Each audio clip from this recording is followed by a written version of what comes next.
James Griffin, how are you? Doing well, Doug. How are you doing today?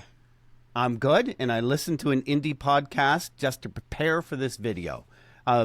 What drew you to the indies of all things? Because it's the big names. It's Joe Rogan that gets all the attention. It's Brene Brown. Aren't they the big podcasters out there?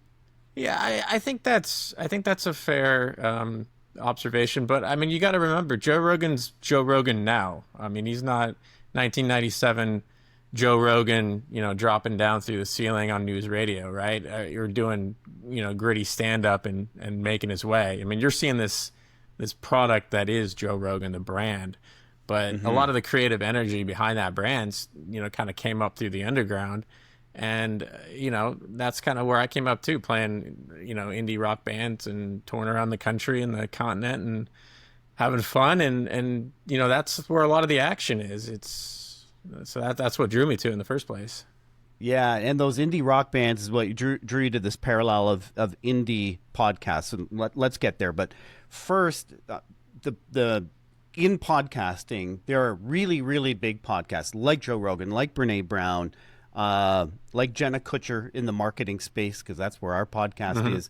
These are huge names, but that's like that tippy fraction of snow at the top of the iceberg kind of thing in terms of the numbers. There are a ton of other podcasts that don't have the network backing, aren't spending $30,000 per episode to promote. How are the indies supposed to live and thrive? It's all democratic. Anybody can start a podcast, but so many of them die out because how do they compete with that? Yeah, it's I liken it to being part of like Maslow's hierarchy. Like your needs, yes. Your Brene Browns and Joe Rogans are at the the upper echelon of that pyramid, so they don't have to worry about anything. Whereas like us indie people are doing wearing a lot of different hats. We don't have $30,000 for an episode, so we're doing the marketing. It's a much more guerrilla effort. And so what I've seen with some of the people that we interview a lot of times is it's just one leg of their creative stool. They're not jumping all in on the podcast itself as a standalone vehicle. So they're sort of easing into the jacuzzi of creativity in the podcasting space by taking it slow, not jumping headfirst all in, and really setting realistic expectations is probably the biggest part about being a successful indie. That's a great point. So it's not just I'm going to start a podcast and I'm going to measure success by how many downloads, or even if you're more sophisticated, how many hours listening/watching there are. I think that's an important stat.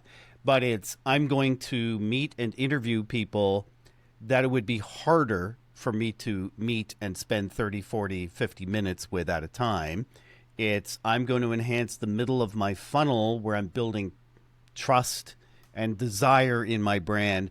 Go into that for me. What are you hearing from the indies, and how does it apply to independent musicians? Is there a parallel to draw there too?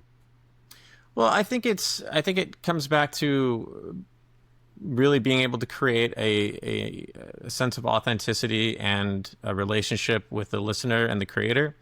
Like a lot of, that kind of cuts across no matter what you're doing in any sort of customer facing role or client facing role or listener facing role like this is you're trying to really establish that trust and authenticity. And that's, easier to do in podcasting. So it's become a big part of that, discussion. And I think it's, having that same sort of, ongoing discussion is, kind of comes from that indie rock world too, of bands answering their fan mail and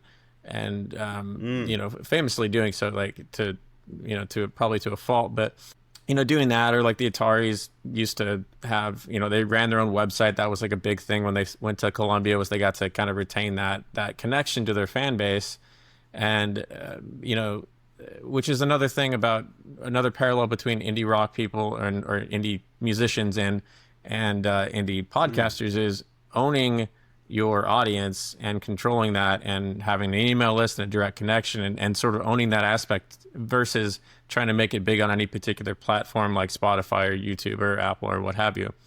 So it's more of an ownership take in your work. That's a What long-winded I think way. I'm hearing there is community. Yeah, Don't absolutely. build an audience, build a community, and that's, as an indie musician, that was something you focused on. Oh, certainly. Yeah, I mean it made that two-way street very, very apparent. Sometimes that's more difficult to do in a podcasting sense, since it's more one-way communication. But engaging on socials and everything after the show, or having Q&As, and it's a huge part of that community. I mean, really, that's a more engaged community is going to be more successful than the raw numbers any day. So sometimes building fewer quality relationships saves you a lot of the headache and insanity of just living in your stat sheet. Speaking of stats, my pal Jeremy Enns, and we've had him on this YouTube channel. He does a lot of studies. What he found was those big network podcasts, the average listen rate is somewhere around 63% to the average episode. People bail pretty quick. And that's not quick, but they bail sooner than on the independent podcast, where it's much closer to 70% for the average consumption rate. And that speaks to that whole loyalty aspect. Another thing the indies can do, I want to put to you to see if you agree.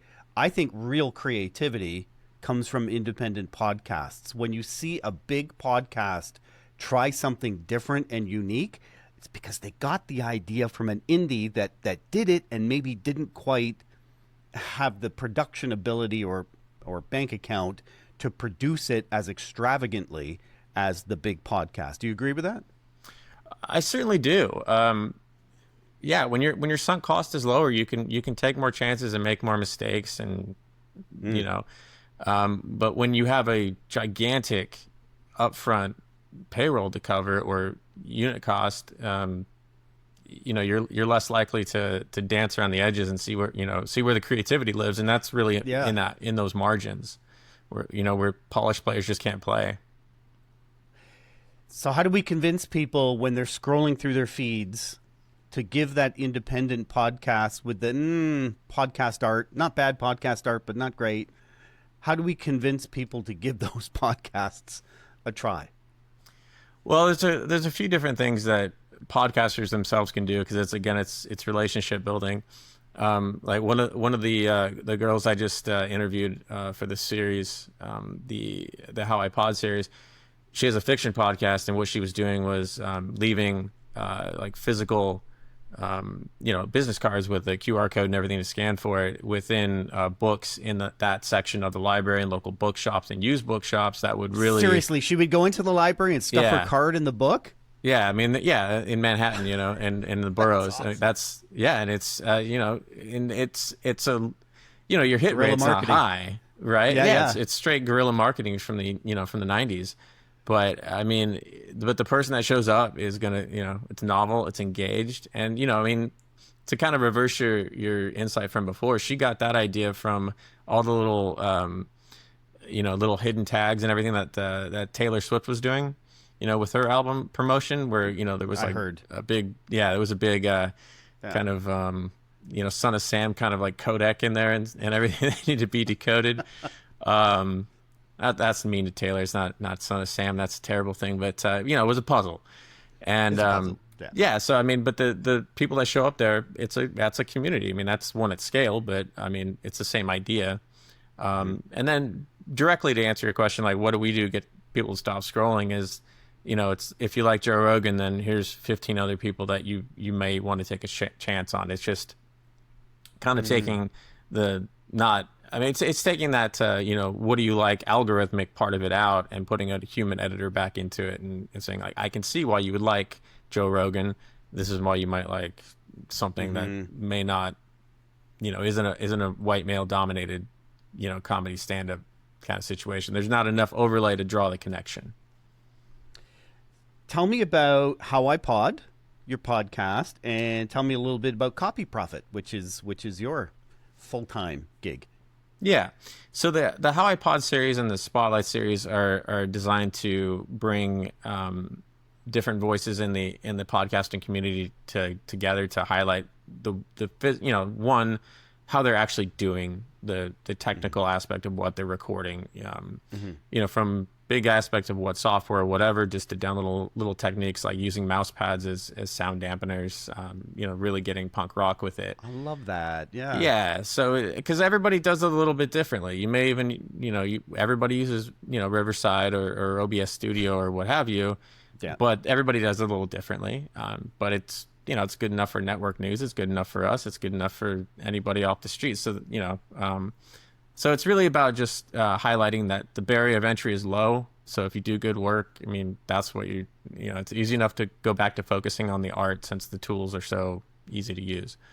And then as far as copy profit goes, I graduated with a philosophy degree and learned I didn't like real estate right away. So it was kind of what am I going to do situation. And I liked marketing. I liked alternative Eastern medicine things. So copy profit really is kind of a tongue-in-cheek Buddhist thing on marketing for alternative health practitioners like chiropractors and people that do body work or masseuses and acupuncturists, that whole thing. Philosophy, I love it. I think it was Sartre that said, "I podcast, therefore I am." James, I really appreciate your time today. Absolutely. Thank you, Doug.